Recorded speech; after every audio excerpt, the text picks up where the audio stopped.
Cole Mercer stood on the roof of Eleanor Whitmore's house in the late afternoon heat. Sawdust caked across the sleeve of his flannel shirt, mud dried thick along the sides of his boots, while Tyler Knox stood down in the yard laughing with his arms crossed, like a man who had never once done a thing for free. "You're really doing this for nothing?" Tyler called up, grinning wide enough for the neighbors to hear. A broke single dad playing charity worker. A few people standing near the fence line laughed along with him, the easy kind of laughter that asks nothing and costs nothing. Cole didn't answer. He drove the last nail into the replacement board, tested it with his palm to make sure it would hold, and climbed back down without a word, because the board would keep the rain off Eleanor's bedroom floor whether Tyler found it funny or not. Eleanor stood in the doorway with her cardigan pulled tight across her chest, her eyes red at the corners, watching Cole pack his tools into the battered canvas bag he'd carried since before his son was born. 3 days after that moment, a deep blue Bugatti rolled slowly down the quiet residential street of Fairmont Ridge and stopped in front of the repaired house. Claire Vaughn stepped out from the driver's side, keys in hand, her suit jacket catching the morning light, and every person on that block went completely still. Why would a CEO hand over a Bugatti to a man who just fixed an old woman's leaking roof? Fairmont Ridge sat about 40 minutes outside the city, the kind of town that still had one diner with the same laminated menus it had printed in the early 2000s, a few hardware stores, a volunteer fire station, and the kind of long, shaded residential streets where people knew which house had the bad drainage and which neighbor would help you move a couch without being asked. It was not a wealthy town, but it was not a desperate one either. It occupied that quiet middle ground where people managed, where they kept their yards reasonably trimmed and their debts reasonably quiet, and where a man with a pickup truck and a reliable set of tools could always find steady work. Cole Mercer had built his entire livelihood inside that middle ground. He patched roofs after spring storms, reinforced staircases in houses built before the war, rewired outlets that had been sparking quietly behind walls for decades, replaced rotted sillboards, reseeded loose gutters, and showed up when he said he would, which in his line of work made him rarer than he should have been. He was not rich. He covered his rent, kept his truck running, bought groceries without counting every item, and put a little aside each month in an account he didn't touch unless something broke. His son Nolan was 13, quiet, observant, and old enough to understand that his father's work was not glamorous but was done with a kind of pride that couldn't be faked. It was Naomi Pierce who called Cole about Eleanor Whitmore's house. Naomi lived 2 doors down and had been keeping an eye on the old woman for the better part of 2 years, ever since Eleanor's health had begun its slow and stubborn decline. She hadn't alarmed anyone about it, hadn't made it into a crisis, just quietly kept track, dropping off meals when she baked too much, walking the block with Eleanor on mild evenings, noticing when the lights stayed off too long. When the roof started leaking badly enough that Eleanor was setting out pots before every rain, Naomi decided it was time to call someone. She called Cole because she trusted him, and because she knew he would not walk through the door looking for an angle. What Cole found when he arrived was a house that had simply been outpaced by time and money. The main roof had 2 sections where the underlayment had failed entirely, and every significant rainfall pushed water down through the ceiling into the bedroom and the hallway. The porch steps had 3 boards so soft they gave underfoot like wet cardboard. The fuse box in the kitchen was an older panel with 2 breakers that had been jumping for years and had at some point been taped into the on position, which was the kind of problem that didn't announce itself until a wall started smoldering. 2 of the windows on the east side wouldn't latch, which in winter meant a constant cold draft that Eleanor had been managing with rolled towels along the sills. And above the bedroom, the attic floor had a section where the main joist had split along its length, and was being held up by not much more than habit and the weight of the insulation above it. Cole walked through each room slowly, crouching down to press on boards, reaching up to test the ceiling plaster, asking Eleanor quiet questions about how long things had been this way. Eleanor answered honestly, the way people do when they've stopped, hoping anyone will fix it. She told him she had a small amount saved, not enough to cover real repairs, that she'd gotten a quote from a contractor the previous year and had nearly fainted at the number. Cole recognized the name of the contractor. He also recognized the number she quoted, which was roughly 3 times what any of the work should have cost.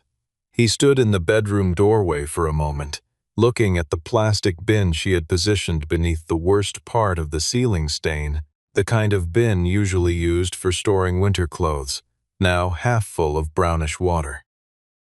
He turned to Eleanor and said he'd take care of the dangerous parts first, and that they could talk about the money after. Eleanor was 81 years old, and had lived long enough to know that when someone said they'd discuss the money later, they often meant they wouldn't discuss it at all. She looked at him carefully to see if he was one of those people. She decided he was. When Cole told Nolan that evening that he'd be spending most of the next several days on a job that would pay very little, possibly nothing, Nolan didn't say anything for a long moment. Then he said that sounded like it would take time away from work that actually paid.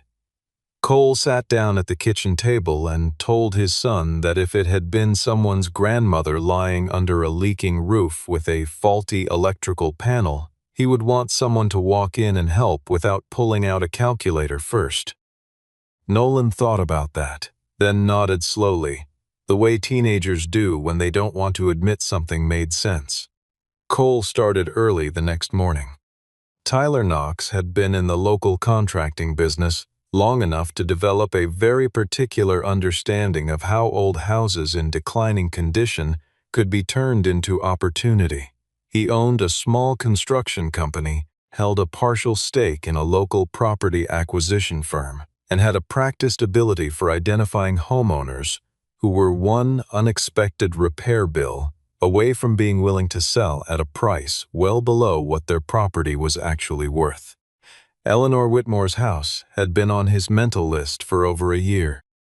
It sat on a corner lot with mature trees and a lot size that the current zoning allowed to be subdivided, and it was attached to a woman who was old, alone, and visibly struggling to maintain it. He had sent her a quote the previous year that was inflated deliberately, designed not to get the job but to communicate a message.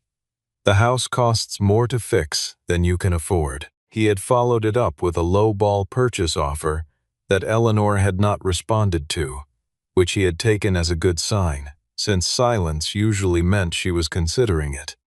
When Naomi Pierce called Cole Mercer, Tyler heard about it the same afternoon through the casual, porous network of a small town where contractors talked to material suppliers, who talked to hardware store owners, who talked to everyone. He drove past the house the following morning and saw Cole's truck in the driveway. He stopped and watched for a while before pulling over to the curb and getting out. Cole was on the roof by then, pulling up the damaged section of underlayment before laying new material down. Tyler stood in the front yard and asked, loud enough to project, whether Cole was really doing this for free. Cole confirmed that he was, without turning around. Tyler laughed the way people laugh when they want others to laugh with them, and 2 neighbors who happened to be out that morning obliged. He said that a poor man who worked for free was simply bad at being poor, which got a second round of quiet laughter from the small audience that had gathered. Cole drove a nail. Tyler said a few more things designed to embarrass, then got back in his truck. What Tyler did not fully appreciate in that moment was that every hour Cole spent on that roof was an hour that Eleanor was less desperate, less frightened, and less likely to sign anything quickly just to make the problem stop. Cole repaired the roof section in 2 days, working from early morning until the light went. He replaced the 3 failing porch steps with pressure-treated lumber that would last another 20 years. He opened the electrical panel, removed the taped breakers, replaced the 2 failing ones, and added a ground fault circuit to the kitchen run that should have been there since the 1980s. He reseated both east windows in their frames, replaced the worn-out latch hardware, and applied new weather stripping around both frames so they closed flush and stayed closed. On the 3rd day, he went up into the attic to examine the split joist and found the floor up there softer than he'd expected in 2 places near the far wall. He told Eleanor clearly and firmly that she was not to come up there, and she agreed without argument, which told him she had already suspected.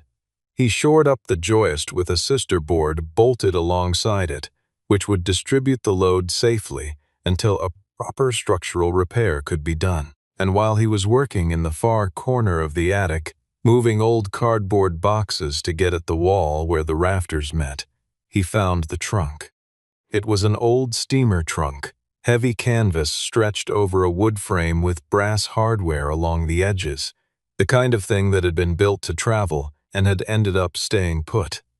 One corner of it had been sitting in a low spot where rainwater had been tracking along the rafter and pooling slightly before the new repair, and the canvas there was darkened and soft. Cole shifted it away from the wet area and lifted one side to check whether the base was compromised. It was not. He dragged it toward the attic hatch carefully, because the thing was heavy and the floor required respect, and brought it down the pull-down stairs, one awkward step at a time. Eleanor was in the kitchen when he set it in the hallway and called for her. She came around the corner and stopped walking when she saw it. Inside the trunk were things that had been waiting a long time to be found. There was a stack of family photographs in a cardboard sleeve, the edges of the older ones browned and slightly curled. There were handwritten letters tied in a bundle with kitchen twine, the envelopes addressed in a slanted, deliberate cursive that Eleanor identified immediately as her late husband's handwriting. There was a folder of vehicle documents, registration certificates, and a photograph in a protective sleeve showing a deep blue sports car parked in a private garage. The lines of it long and purposeful, the paint catching the light in the way that expensive things do. There was a sealed envelope with a name written on the front in that same slanted handwriting. The name was Claire's. Cole did not open the sealed envelope. He didn't read through the vehicle documents beyond noting that they appeared to be official registration paperwork for a high-end automobile. He set everything carefully on Eleanor's kitchen table, stepped back, and told her he thought she should look through it when she was ready. Eleanor sat down at the table and did not speak for a long moment. Then she told Cole that she had believed the trunk had been ruined years ago, that she had not known it was still up there, that she had stopped looking for it at some point after Arthur died because she couldn't bear another disappointment. Cole sat down across from her, quietly, and let her talk. She told him about Arthur. He had been a mechanical engineer by training and a collector by temperament, the kind of man who could not see something beautiful and complicated without wanting to understand it completely. Over the course of 30-something years, he had quietly assembled a small collection of rare automobiles, nothing showy, nothing purchased for status, each one chosen because it represented something exceptional in the history of how engines were built. When he died, the estate had been complicated. There had been lawyers and a business manager whose competence Eleanor had always quietly doubted, and a process that had moved too quickly and left her uncertain about what had happened to what. Claire had been told that most of the collection had been liquidated to stabilize the company. Eleanor had accepted this because she had not known how to question it, and because grief made the details blur. Cole looked at the photograph in the protective sleeve again. He looked at the vehicle documents beside it. He said he thought the paperwork in that folder was worth having a lawyer look at. Eleanor nodded slowly. She reached across the table and touched the sealed envelope with 2 fingers, not picking it up, just confirming it was real. Cole told her he would finish the attic repair the following morning, and then he'd be done. Eleanor thanked him in the way that people thank someone when the word "thank you" isn't close to sufficient, but there's no better option available. Outside, through the kitchen window, Tyler Knox's truck was parked across the street. Claire Vaughn ran Vaughn Heritage Motors and Estates from an office on the 34th floor of a building in Midtown Manhattan that had a view she had stopped noticing about 3 years in. She had built the company from the framework her father had left behind, which was already considerable, and had expanded it into a firm that managed the acquisition, authentication, and private sale of rare vehicles and associated legacy properties for clients whose net worth required a certain level of discretion. She was 39 years old, precise in her thinking, efficient in her movement through rooms and conversations, and she had not been back to Fairmont Ridge in 14 months. The distance between her and her mother was not dramatic in the way that family estrangements sometimes were. There had been no single rupture, no screaming argument, no doors slammed hard enough to crack the frame. It had been quieter than that, and in some ways harder to address because of its quietness. Claire had wanted her mother to sell the old house and move somewhere manageable, somewhere with people around and help nearby. Eleanor had refused, with the gentle, immovable stubbornness of someone who understood exactly what she was refusing and had decided the reason was worth the cost. Claire's assistant, Brooke, had told her about Cole Mercer the afternoon of the second day he was working on the house. Naomi Pierce had contacted Brooke directly, having found her number through the company website, because Naomi thought Claire should know what was happening at her mother's home. Brooke relayed the information carefully. There was a local handyman doing extensive repair work on the house, apparently without charge, and Eleanor had not mentioned this to Claire at all. Claire's first reaction was not gratitude. Her first reaction was the specific, controlled concern of someone who knew from professional experience that very few people did expensive work for free, and that when they appeared to, there was almost always something they wanted that was worth more than what they were offering. She called her mother twice. Eleanor did not pick up either time. The call that changed things came from Warren Hale.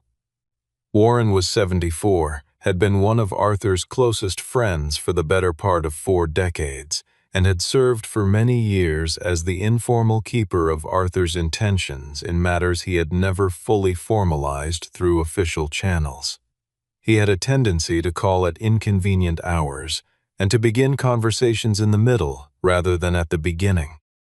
He called Claire at 11:40 at night, which was not unusual for Warren, and said that Naomi Pierce had sent him photographs of documents found in a trunk in Eleanor's attic, and that Claire needed to come home, and that she needed to bring the key from her father's private safe deposit box, the one she had never understood the purpose of. Claire knew the key. It was in a small envelope in the back of the safe in her office, where it had been since her father's estate had been settled. The estate lawyer had included it in the handover of personal effects, with a note that said the key corresponded to a private storage facility and that the contents were covered under a specific trust instrument that had not been fully executed at the time of Arthur's death. Claire had made inquiries about it once, 2 years after Arthur died, and had been told by the same business manager who had overseen the estate that the trust had lapsed because the conditions hadn't been met. She had filed that away and moved on, the way you do with the things you don't know how to pursue.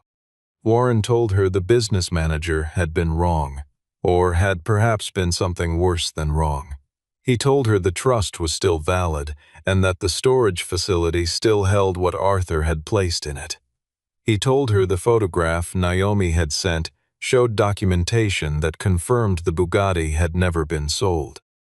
Claire sat in her office for a long moment after she hung up, looking at the photograph of herself as a child that she kept on her desk not for decoration, but because she had bought the frame before she knew what she was doing with her life, and had never replaced what was already in it. The girl in the photograph was standing in the front yard of the Fairmont Ridge house, maybe 7 years old, in a winter coat, squinting into the light.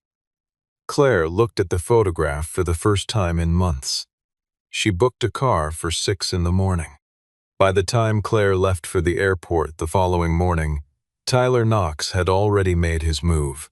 He had knocked on Eleanor's door the previous afternoon with a folder under his arm and a disposition calibrated to reassure.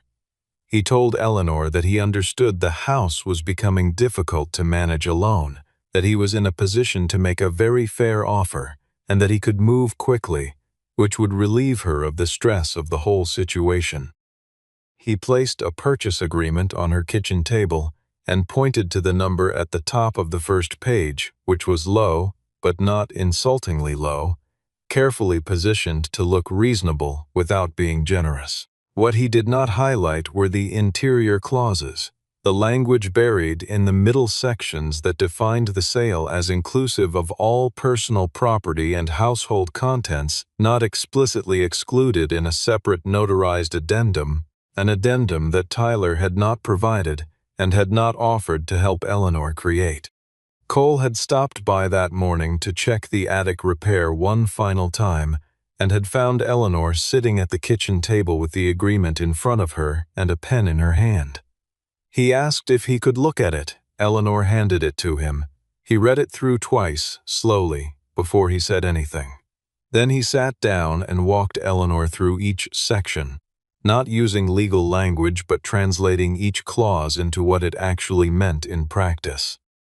When he got to the interior contents language, he explained that if she signed this document without the addendum, she would be selling Tyler Knox every piece of personal property inside the house, along with the structure itself, including anything in the attic.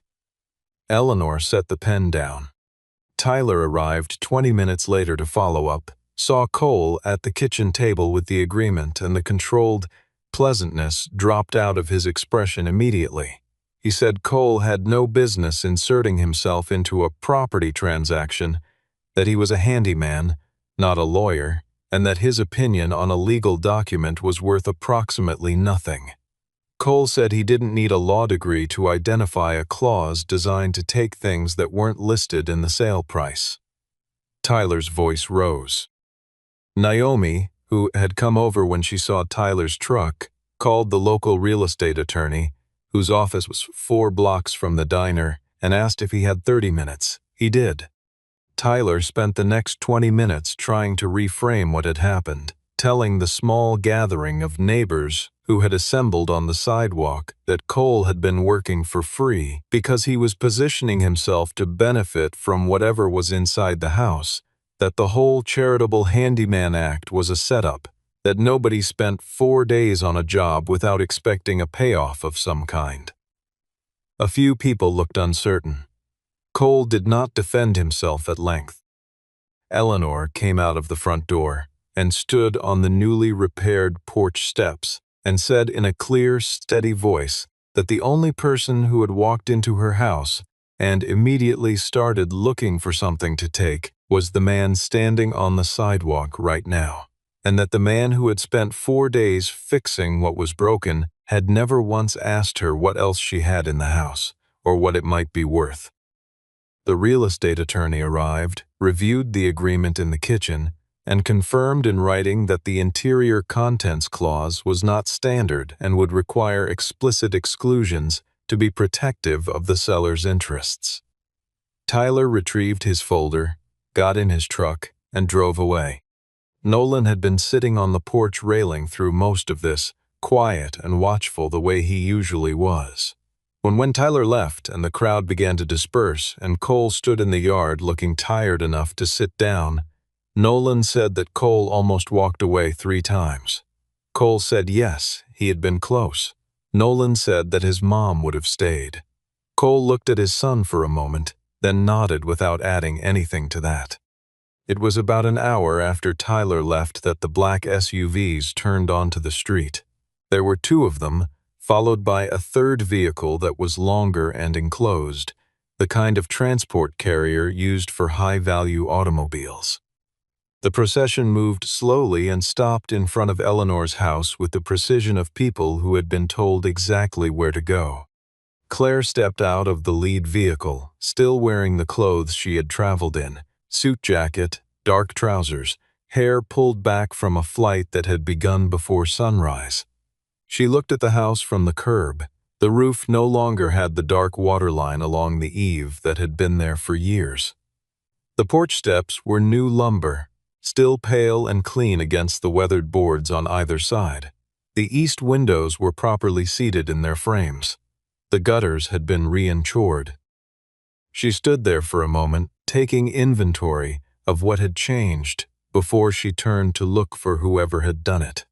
Cole was wiping paint residue from his hands with a rag near the side of the house when Claire walked toward him. She was looking at him the way a person looks at someone when they're trying to determine a motive before a word has been spoken. She asked him, directly and without softening it, how much money he had taken from her mother. Cole told her none. She said that was not an answer she found credible. Cole met her eyes and repeated it. Eleanor came out the front door before the silence stretched too far, and the conversation that followed moved from the yard to the kitchen and lasted a long time. Naomi was there. Warren arrived 45 minutes after Claire, having driven up from the city separately, carrying a leather portfolio that held the documentation he had spent the previous 2 days retrieving from storage. Warren laid out the history carefully. Arthur Whitmore had placed a specific provision in a trust instrument established during the last years of his life. The provision was unusual by standard estate planning conventions, which was part of why the business manager had found it convenient to declare it lapsed. The provision stated that a particular asset from Arthur's collection would not be included in the general estate or subject to normal inheritance transfer. It was instead attached to a condition. The asset would pass to the individual who, without knowledge of the provision or the asset, rendered material assistance to the Whitmore family home and its occupant without compensation and without personal interest in the property or its contents. The trust had included a verification clause requiring a third-party witness who could confirm the conditions had been met. Claire listened to all of this without interrupting. When Warren finished, she looked at her mother. Eleanor looked back at her with an expression that was not triumphant but was very settled, the expression of someone who had been waiting for the conversation to catch up to what they already knew. Claire asked her mother, quietly, why she hadn't said something sooner, why she had let the house get to the point where the bedroom ceiling was dripping. Eleanor said that every time she had called Claire over the past several years, Claire had sounded like everything else in the world was more pressing than home. She said it simply, without blame, and looked down at her hands. Claire did not respond for a long moment. When she did, her voice was slightly different in register, quieter and less structured, the way voices get when people stop managing them. Warren slid a folded sheet across the table. It was a handwritten note, Arthur's slanted cursive, brief and plain. It said that when someone fixed what he had not been able to protect, they should be given the blue car. Claire looked at the note for a long time. Then she stood up, went outside, and nodded to the men standing with the enclosed transport carrier. The doors opened from the back of the carrier, and the ramp came down with the slow, deliberate care that expensive things require. The Bugatti Chiron was a color that the automotive world cataloged as deep sapphire blue, a shade that shifted between blue and near black depending on how the light fell across it, the kind of paint that looked like something the ocean had to approve before it was allowed to exist on land. Arthur Whitmore had purchased it privately, had it serviced twice, and had driven it exactly 11 times. according to the logbook stored with the vehicle, before his health had made driving impractical. It had been in climate-controlled storage ever since, attended to by the facility staff on the maintenance schedule Arthur had established. It looked, in the afternoon light of Fairmont Ridge, like something that had arrived from a different world and was taking a moment to assess where it had landed. Tyler Knox had come back. Nobody had called him, but small towns have a way of making information travel faster than the people who carry it, and he was standing on the far side of the street when the carrier doors opened. He stood there with his arms at his sides and watched without speaking. Claire walked across the yard to where Cole was standing at the edge of the driveway. She had the key in her hand. She told him that her father had left this for the person who helped the family without calculating what it was worth. Cole shook his head. He said he had fixed a leaking roof, that he had not done anything that warranted this. Warren said from the porch steps that that was precisely why it warranted it. Cole looked at the car. He looked at Eleanor, who was standing beside Naomi, with her hand on the porch railing. Eleanor told him that Arthur had believed the world would keep producing people who did things because they were right, and that he had wanted to acknowledge one of them properly when they appeared. She asked Cole to receive it the way it was meant, not as payment but as a completed promise. Tyler called from across the street, loud enough to be heard by everyone on the block, that Cole had obviously known about the car from the beginning and had staged the whole thing. Naomi said, clearly and calmly, that Cole had not opened the sealed envelope, had not looked through the vehicle documents beyond confirming they existed, had returned the entire contents of the trunk to Eleanor without removing a single item, and that both she and Warren could attest to that formally.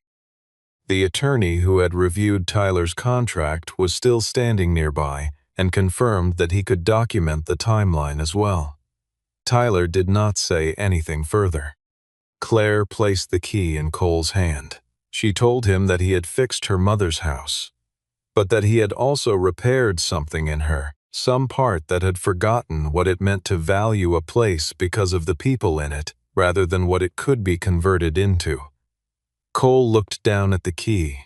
Then he looked up at the Bugatti, standing blue and improbable in the afternoon light of a street he had driven down 1,000 times in a truck that burned oil slightly faster than it should. He did not say anything eloquent. He said, "Thank you," in the voice of a man who wasn't sure the words were sufficient, but knew they were honest. Cole did not drive the Bugatti home that afternoon.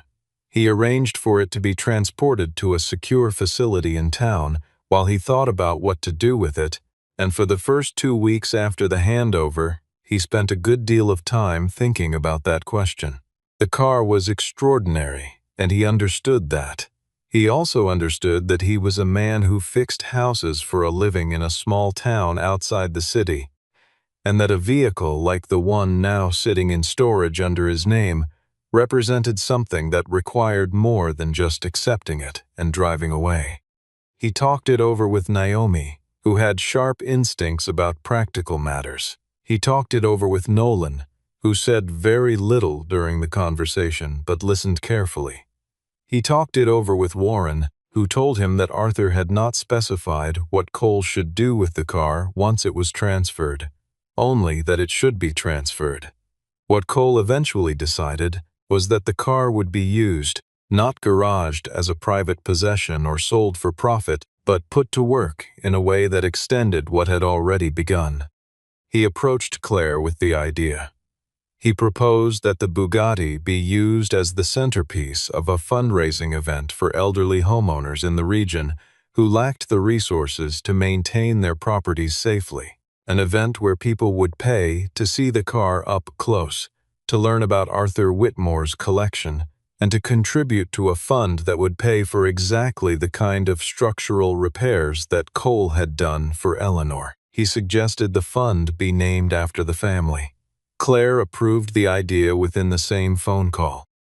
She said she would provide the initial funding to establish the nonprofit structure and underwrite the first year of operations, on the condition that Cole and Naomi managed the local program, because they understood the community in a way that a company run from New York could not replicate from the top down. The Whitmore Home Fund held its inaugural event in the parking lot of the Fairmont Ridge Community Center on a Saturday in late October, when the trees along the main street had turned, and the sky was the particular shade of blue that only appears in autumn, as if the season is making one final argument for itself before winter takes over. The Bugatti sat on a raised platform under lights, drawing people in from 3 towns over. Children pressed their faces toward it and made the sounds children make when confronted with something beyond their category of understanding. Older men walked around it slowly, looking at the details, remembering other cars, other times. It raised more money in a single afternoon than Cole had earned in the previous 6 months. Eleanor was there, seated in a folding chair near the front, wearing a coat she had not worn in years because she had not had a reason to put it on. She watched people walk past the car and then past the table where photographs of the fund's first beneficiaries were displayed, houses in the area where the same quiet deterioration was underway, the same leaking roofs and failing steps and electrical panels that had been jury-rigged past the point of safety.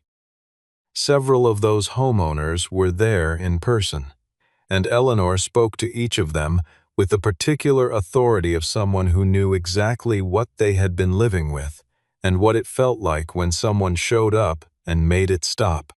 Claire arrived mid-afternoon, drove herself from the city, this time in a car that was practical rather than impressive, and sat beside her mother for a long time without either of them needing to fill the silence with explanation. They had talked twice on the phone in the weeks since Claire's return to Fairmont Ridge, real conversations, not the kind that covered logistics and moved on. Eleanor had told her more about Arthur than Claire had known. Claire had told her mother more about the years in New York than she had ever volunteered before. Neither of them had resolved anything exactly, but they had both stopped pretending there was nothing to resolve, which was a more honest starting point. Tyler Knox was not at the event. He had, in the weeks following the contract incident, become the subject of a complaint filed by the real estate attorney with the state licensing board. 2 other elderly homeowners in the area had come forward after hearing about Eleanor's situation, describing similar contract language in agreements they had signed under pressure. The investigation was ongoing. Tyler had become, in the estimation of Fairmont Ridge, the thing that small towns are occasionally ruthless about producing, an example. Cole drove his pickup to work the Monday after the fundraising event, the same way he had driven it every Monday for the past 9 years. The truck had 222,000 miles on it, and a heater that worked on the driver's side and was optimistic on the passenger side. He pulled up to a house on the north end of town where a widow named Patricia had been dealing with a sump pump failure for the better part of the fall, got his tools out of the bed, and went in through the side gate the way he always did. He fixed the pump in 2 hours. Patricia offered him coffee. He drank it at her kitchen table while her cat regarded him from the windowsill with the deep suspicion that cats direct at anyone who appears competent. That evening, Nolan was doing homework at the kitchen table when Cole came in and started on dinner.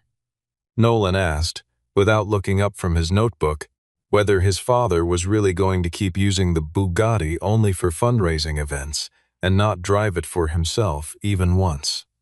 Cole said he would probably drive it eventually, on the right occasion, when it felt like the occasion deserved it rather than the other way around.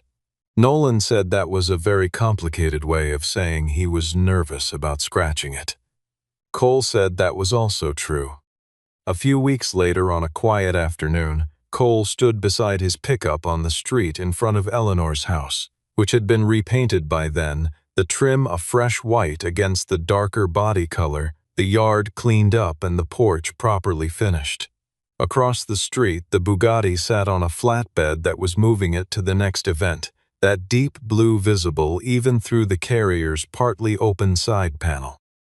Nolan was with him, and he asked again, in the way that teenagers return to a question when they think a different mood might produce a different answer, whether Cole really wasn't going to drive it every day. Cole watched the carrier move slowly down the street. He told his son that a car like that didn't make a man anything other than the person he already was, and that who a man was got decided long before anyone placed a set of keys in his hand. Nolan looked at the carrier until it turned the corner and disappeared, then looked at his father and said nothing, which was how Nolan registered the things he was actually going to remember. Claire was standing on Eleanor's porch with her mother's hand in hers when Cole and Nolan got into the old pickup and drove away. She watched them until the truck turned onto the main road. Eleanor said, without looking away from the street, that Arthur would have liked Cole very much. Claire said she thought he would have too. The house behind them was quiet and warm, the porch light already on against the early dark, the door properly latched against the cold. It was not a grand house. It had never been. But it stood on its corner lot with a kind of steadiness now that it had not had before. The steadiness of a thing that has been cared for by someone who asked nothing for doing it. And in a town that had seen its share of people who measured everything by what it might eventually be worth, that was not a small thing at all.